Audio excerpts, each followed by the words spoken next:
আজ আপনাদের একটি মজার ভূতের গল্প শোনাচ্ছি। গল্পটির নাম বোকা ভূত। একদিন এক বোকা ভূত শেওড়া গাছের ডালে বসেছিল। এক দুষ্টু ছেলে শেওড়া গাছের নিচে দিয়ে যাচ্ছিল।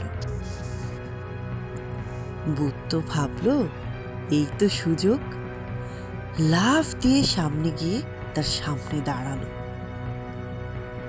চকচকে 32 পাটি দাঁত বের করে বলল, এখন তোর ঘাড় মটকাবো। কিন্তু দুষ্টু ছেলেটা বলল, তুই আমার কি ঘাড় মটকাবি রে? জানিস আমি কে?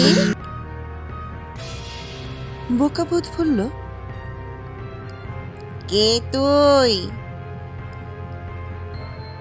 আমি হলাম ভূতের বাপ ভূত। তাই নাকি? তুই টুত? তোর কি আছে যে তুই আমাকে ভয় দেখাস?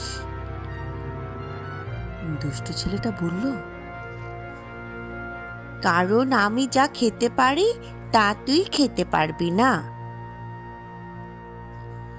তাই নাকি? দেখা তো। দুষ্টু ছেলেটা তার পোটলা থেকে দুটো ক্ষুদ্র মাটির পাতিল বের করলো। এক পাতিলে ছিল দই আর এক পাতিলে ছিল সাদা চুন।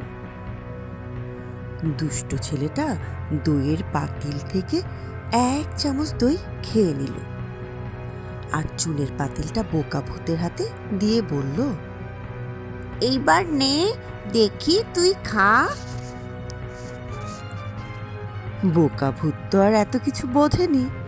সে যেই 1 চামচ মুখে দিয়েছে, অমনি ওরে বাবা গো, রে মা গো, বাঁচাও বলে চিৎকার করে হাত থেকে সব ফেলে দিল আর দুষ্টু ছেলেটার পায়ে পড়ে গেল।